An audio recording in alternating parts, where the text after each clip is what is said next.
Hello. You're listening to Questboard, a podcast where we make up random side quests. My name is Brandon. And I'm Tiffany. And just so you know, we are not professional writers in any way, shape, or form. At least we don't claim to be. We just really like tabletop RPGs, and we do this for fun. That's right. How are you, Tiffany? I've had better days, but, you know, it's going fine now. Is that a good sign for the podcast, or? Well, the podcast is fine. I was just having a rough day. I'm good now. Okay. I'm Well, happy. I don't know then if I should talk about this with you then. I was like, I'm happy that we're back to recording the podcast. So We have plenty of moments where we start a bit and we kind of go through multiple episodes and then we eventually forget about. So we might forget about this that I'm starting. Uh-oh. Most likely not. Most likely. I've talked about how I'm in charge of the new campaign that for our D&D group. Yeah. And we're playing Monster of the Week. Yeah. And we just had our first episode. Yeah. Our first session. They're episodic, so it's fun to call I it made episode. them episodics. But maybe every couple weeks, if we have nothing else to talk about, then we could talk about the most recent session of my campaign. Monster of the Week update. And I would like to hear your thoughts outside of like the game and all that stuff, because I always seek gratification. Who doesn't? It's so gratifying. But yeah, so yeah, I made the campaign based off of Courage the Cowardly Dog for Monster of the Week campaign, because I realized that that cartoon show is basically a Monster of the Week It really show, is. like Buffy the Vampire Slayer, where Yeah. Courage just faces a new monster every episode. It's single player Monster of the Week. Yes. And so I was like, oh my God, that'd be a funny just setting to have. Mm-hmm. And so I made it where the players are all kids, grandkids to Muriel and Eustace, who's visiting them in the middle for summer break. Yeah. And so creepy stuff is going to be happening and all that stuff. Mm-hmm. The first session, I had you guys basically be introduced to the town and all that stuff. Mm-hmm.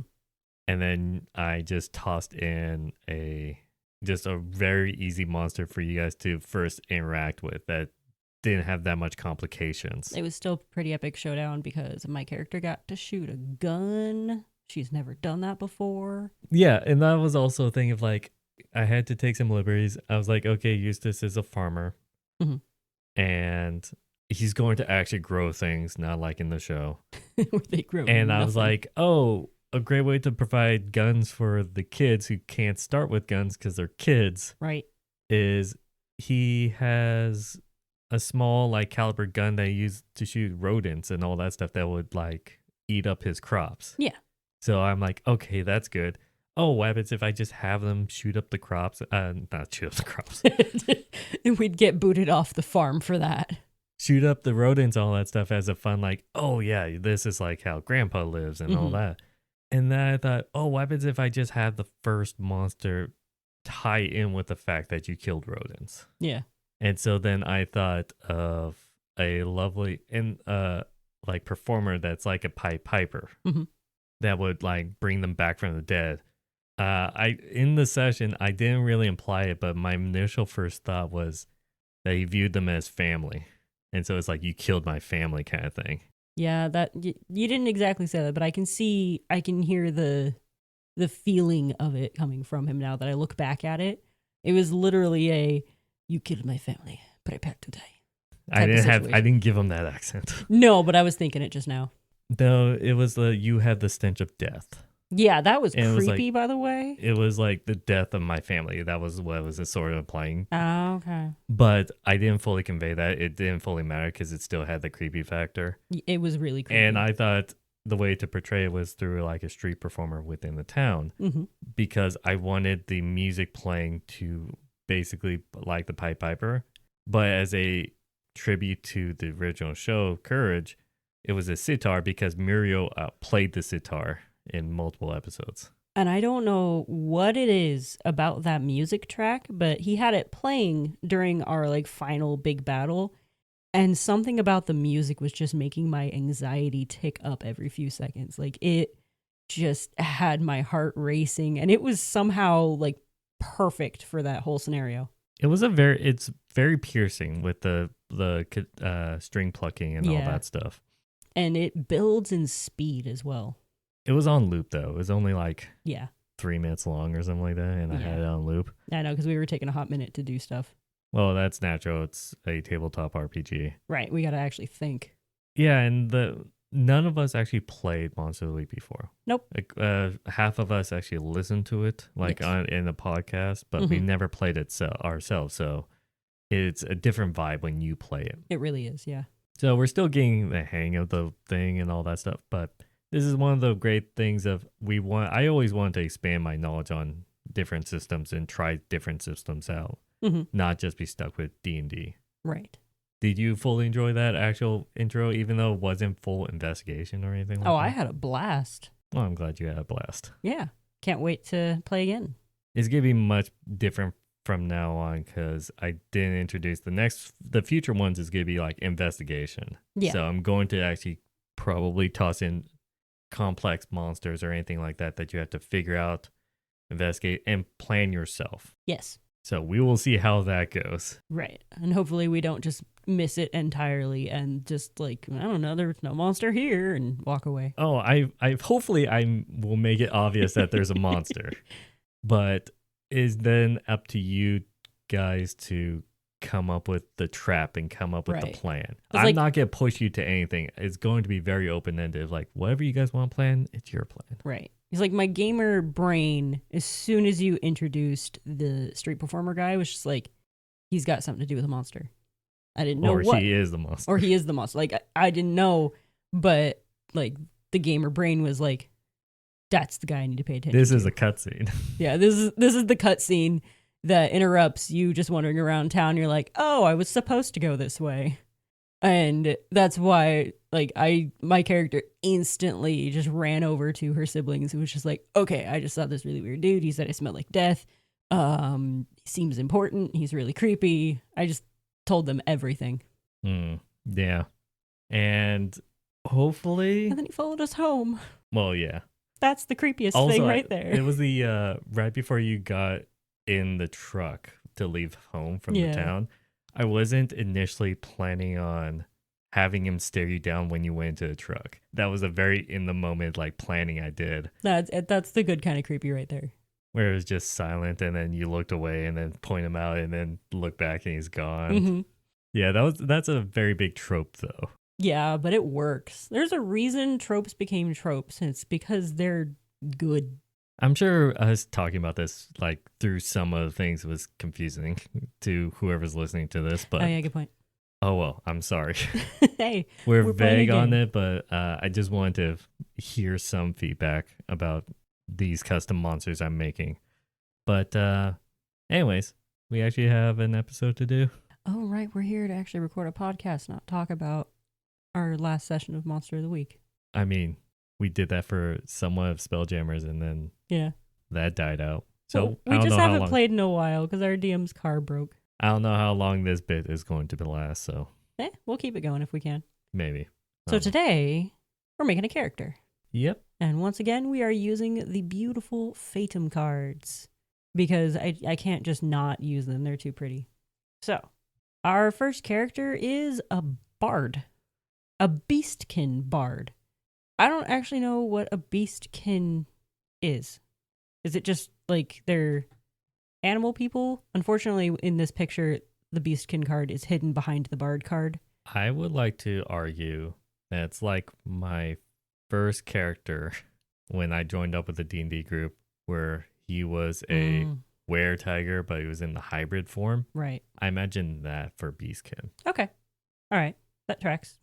That's what I was thinking slightly, but again, all I can see is like an arm sticking out, so I want to go home and actually pull out that card and see what it looks like. But we have a bard, a Beastkin bard, who is from their origin, the Infernal Plane. That's rough. And their background is naive or native? I gotta zoom in more. Native hero. Is that a T or an I? No, the VE would be, it's native. Wait, no, there'd be an I in there. You choose. Hero. They're a hero. Well, are they in... Okay, fine. We'll just say hero. Town hero, something like that. I need to find that card now and see what it really says, because this picture, I took a screenshot off my phone, is not the greatest. My bad. Oh, I I just want to go look at all the cards again. So we have a town hero from the Infernal Plane. So they saved their home on the Infernal Plane. And they are a bard. Their first bond is their daughter, or a daughter, probably their daughter, who happens to be an elemental, but they're now a vagabond. That's unfortunate. So maybe they're trying to find their daughter, save their daughter, something along those lines. Their daughter is lost somewhere, possibly. Who knows? Their other bond is with an enemy, who just so happens to be a giant monster. So a giant monster. That could just be the Demogorgon, and then that's the end of the world right there. But, giant monster. So their mark of the past is the death of someone. This someone just happens to be a diplomat killed by a henchman in the ancestral land. Whose ancestral land? We don't know. Impetus. What drives this person? Training. Who? Bard. Again. So training to be a better bard, training another bard. Who knows? Okay. I have somewhat of an idea. Cool. Along the lines of what I said before for the Beastkin kind of thing. Yeah. I'm going to say it's a were creature. Okay. You get to help me decide which were creature. Because I don't exactly know. But here's everything besides that point. Mm-hmm. So the bard starts off as a human. All right. In this backstory. They're from the Infernal Plane. You got to keep that in mind. Hang on. Okay. Sorry. Also, I just forgot. I just remembered about the hero part. I didn't fully think about that. Actually, no. I still got it. Someone works. They are from an ancestral land where their wife is a diplomat. Okay. In which, basically, the henchman is a someone who works from under the giant, the enemy giant, and basically under a sacrifice pulls her into the her soul or her entire body into the infernal plane. Ooh. In which drives the human bard to then go into the infernal plane for his wife, Dante Inferno style. Ooh. Maybe it's her soul or something like that, because then she becomes I say she, but it could be any gender. Significant other. Turns into an elemental because the soul, once it transfers into the infernal plane or anything like that. Okay, so they become a fire elemental? Sort of. Presumably. Or has the essence of it. Okay. While fighting for the significant other's soul, the giant who is also inflicted with this were curse, hence the monster part, in the fight afflicts the protagonist here with the curse, then becomes a beastkin of a were-tiger, werewolf, or whatever we decide. Okay. In which finally pulls the significant other, able to escape the infernal plane. Gets labeled as a hero. Yeah. They eventually do have a child, but that child is part elemental because the significant other gets pulled out. Yeah. That tracks.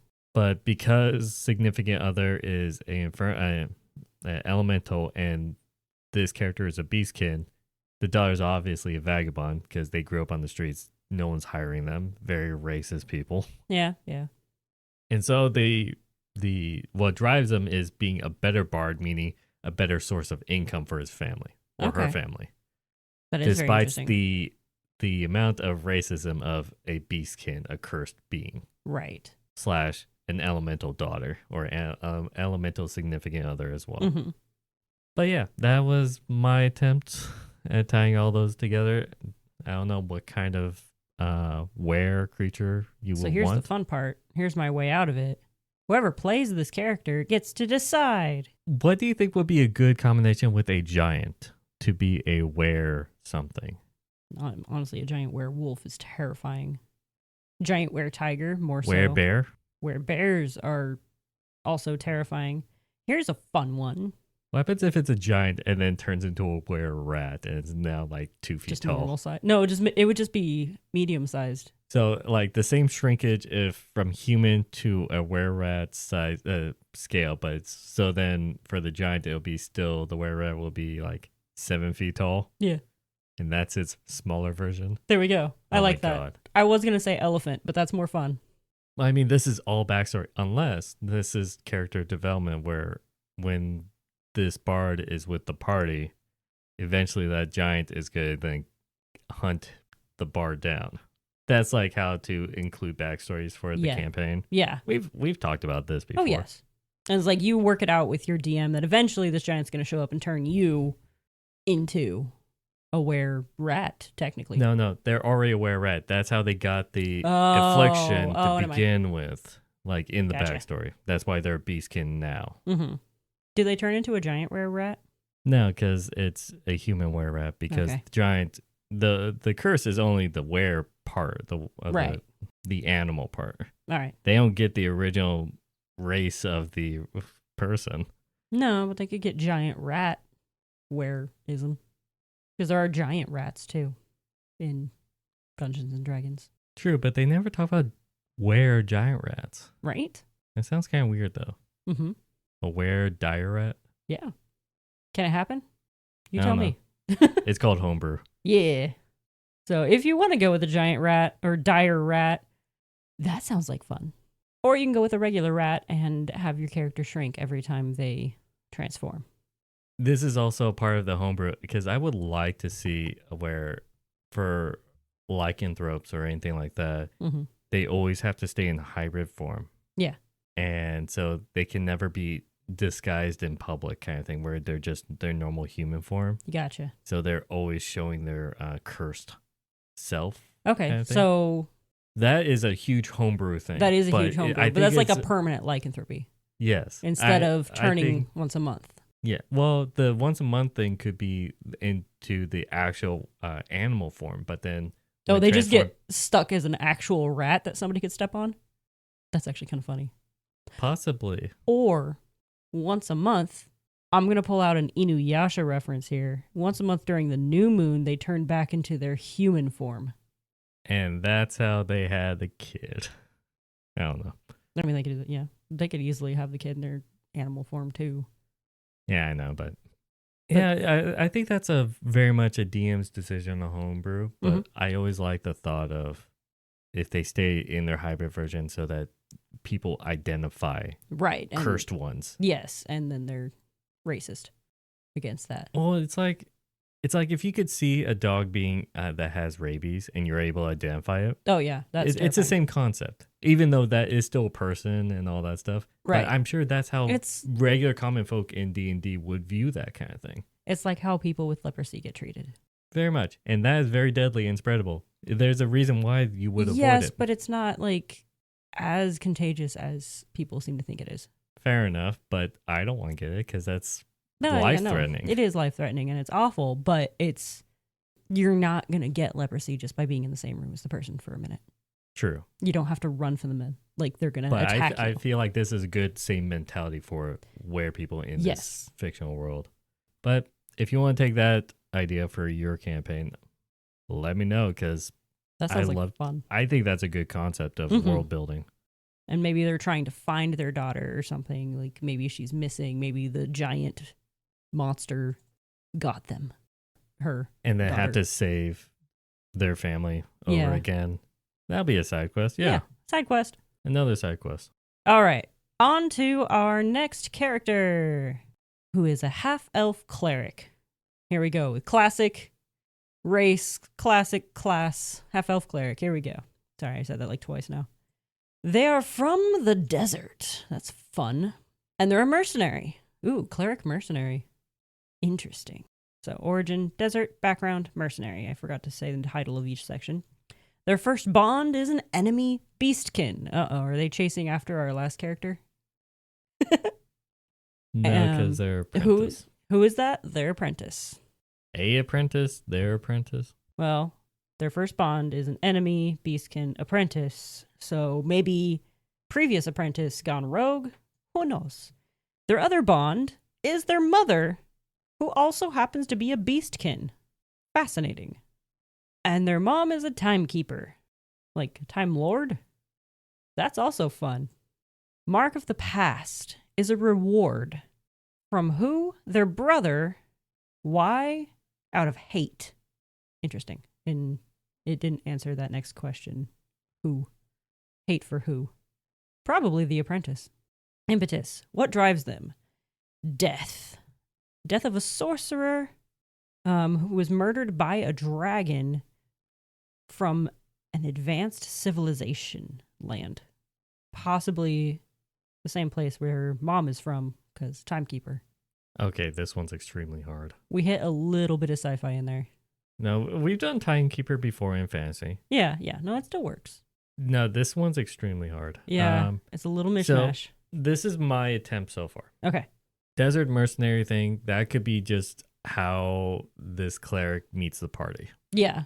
Or that could just be like, where they grew up out in the desert. What if the enemy Beastkin who's apprentice is the apprentice of the mother? Okay. And which the enemy Beastkin apprentice is actually the cleric's brother. Okay. So a little sibling hate there. Yeah, in which I would say they killed their mother. Ooh. Because the mother would have if we're basing off the same last character, where Beastkin is a were creature. So that we could say that the base race for this were lycanthropy is human. Mm-hmm. Then when together with an elf, made the half-elf cleric. Right. But somehow, like, for the curse to the brother, who also was born as a Beastkin. Could be a younger brother, so somehow the curse happened in between. Oh, yeah, okay. That one works too. We never actually discussed about if a werewolf had a kid. Yeah, I was actually curious about that. Like, that's why I was saying with the last one, like, during a new moon, maybe they go completely human and the curse doesn't exist, so if they have a kid But maybe during if that time, with Inferno, it's... an elemental. Elemental, thank you.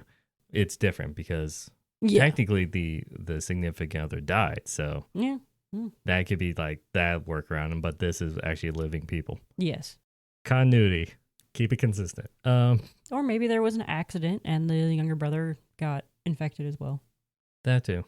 Maybe different. Okay. Now I just had this weird thought. Sorry for this tangent. Okay. Tangent away. It's okay. You know how like spreading diseases is through bodily fluid and all that stuff? Yeah. I bet if it's like you get lycanthropy through breast milk. Oh, that's weird, but it would work. I just had that sudden thought. I'm just like, would that... Anyways, that's kind of weird. I mean... End of tangent. Okay, this is weird. They would have gotten it through sharing their blood with their mother in the womb anyway. Yes, I know what you mean, but I'm just saying, like, was that the cause, or they were just born with it? Mm-hmm. Maybe it's Maybelline.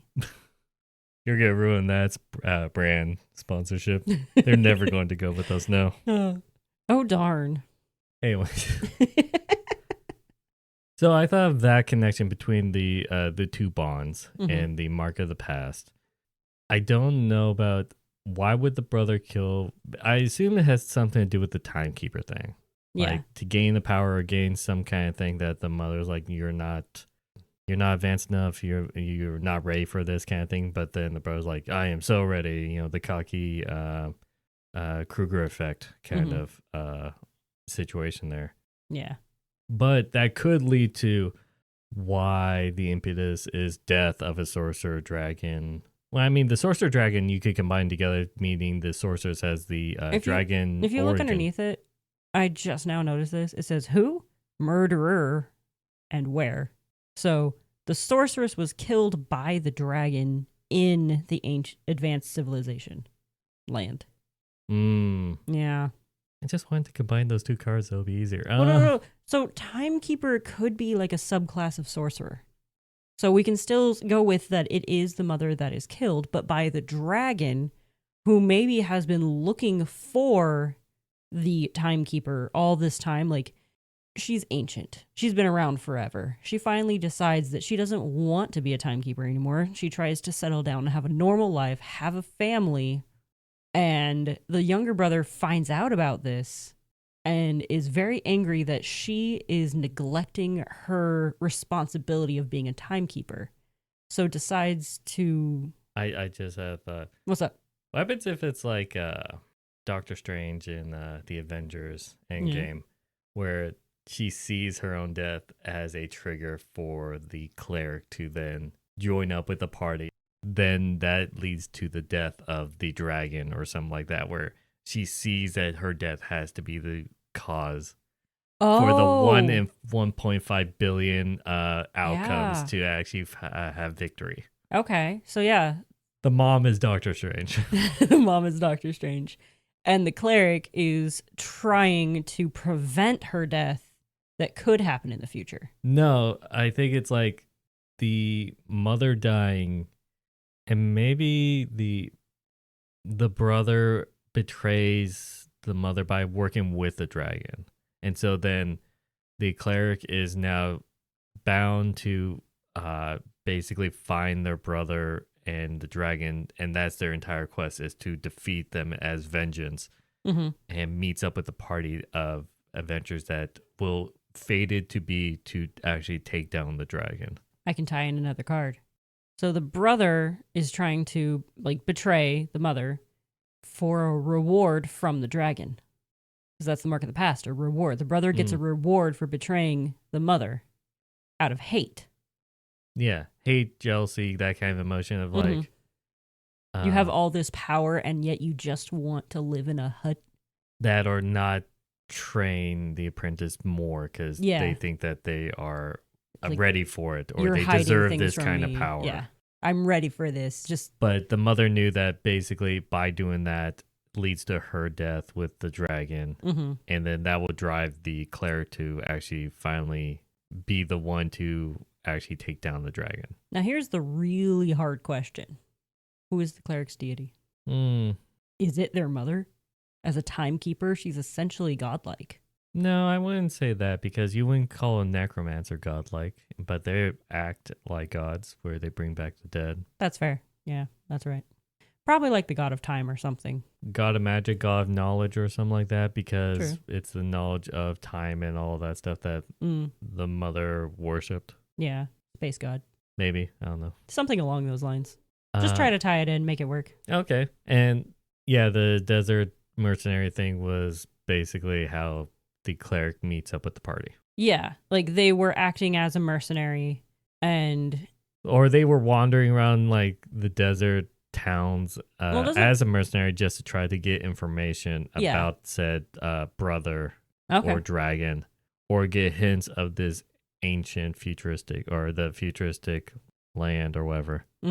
Oh man, I just imagined a scene where like the party's like hanging out in a desert, but they found a tavern or something, and it's like all dusty stuff, wind blowing everywhere, and the door just like opens hard, and this person completely covered up in like rags to like keep the sun off of them and stuff, and the sand out of their eyes, walks in, and they sit down, and they undo the scarf, and like the holy symbol comes out, and they're like, "Oh, that's a cleric."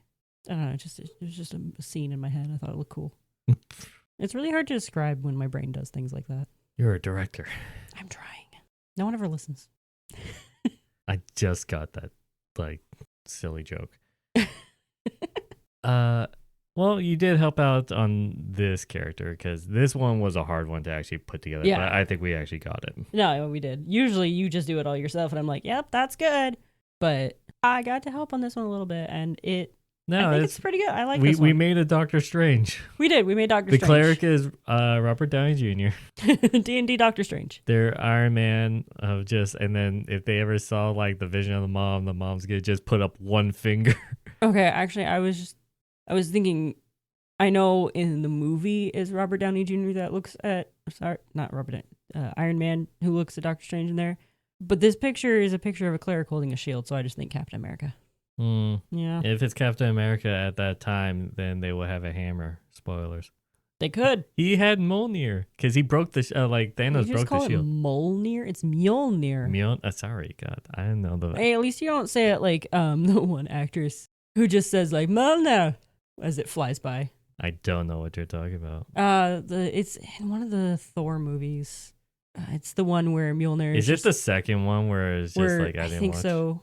Where the hammer is trying to follow Thor through the various dimensions, and he keeps going back and forth between dimensions, and Mjolnir is just flying like, nope, okay, now I got it this way, nope, now I got it this way, and it's just flying all over the place. And at one point, the quirky assistant girl, I don't remember her name, and I don't remember the actress's name either, but not the love interest, but the other girl that's on the research team. She's just like, oh, it's Mjolnir. And she's like, blah, blah, is what the name It's sounds like. Benedict Cumberbatch saying penguins. He's Penguins. never going to live that down. He will never. It's okay. I get it. Sometimes it's hard to say penguin. Well, if you're hired to be the narrator, learn how about a specific animal. Learn how to say it. Maybe take a moment beforehand and be like, all right, how do I say this word again? Penguin? Well, also, penguin? We're pretty much done. If you just want to quit out now, you can. Yeah, we're just ranting now. I'm just wondering, why didn't the audio engineers say anything? I know. Because he was in the recording booth. Published this. They could have just like, hey, by the way, it's pronounced penguins. Yeah. And he'd be like, can we try that again? Yeah. But they didn't say anything, I assume. They had to not, because that's what they released. It just makes me think of that one meme with the little lady that wants some pumpkin pie. And she's just like, I want some pumpkin pie. I want the pumpkin pie. I don't know what you're talking about. It's a little lady that can't say pumpkin pie. And she's getting very angry that her, I want to say, grandson is videoing her getting angry about not understanding what she's saying. It's kind of adorable, though. Okay, real quick, and then we're going to end this. That reminds me of a video I saw where it was an Irish guy and they were on the roof. And the guy with the camera's like, oh, you gotta watch your step. And then he goes on a full rant in this thick Irish accent. And you could like pick out a couple words. I think I've seen that video. Yeah, he goes for a hot minute. And I'm just like, don't you look so cute with your not English speaking words? Even though I'm pretty sure he was speaking English. I'm pretty sure he's speaking English. The accent was so thick. Yeah. Well, that leads me to another thing. Have you ever read Irish like tweets? No, but I do know Irish is actually its own language. Yes. And no, I have not. Oh man, there's some good Irish tweets out there. I mean, they probably think the same thing with like Southern. Like, that's those true. Southern accents in the U.S. is just that's hard to understand. We could barely understand it, or at least I could barely understand it, but I still understand it. I can understand a Cajun accent pretty well. I'm sure, surprisingly, European people seeing that would not understand a single thing. Well, that's like just us trying to understand someone Irish, Welsh, or Welsh, or whatever. Anyways, enough tangent. Well, I hope you guys enjoyed those two characters. If you put those in your campaign, please let us know. We would love to hear what your DM cooked up for your backstories and what things happen in your campaign. Mm-hmm. You can let us know either on YouTube in the comment section of this video, or you could tweet us on Twitter at QuestboardPod. If you have a regular job posting that you want us to do for our regular stuff, you could let us know on either ones. I think with that, I wish you all a good night. And happy questing.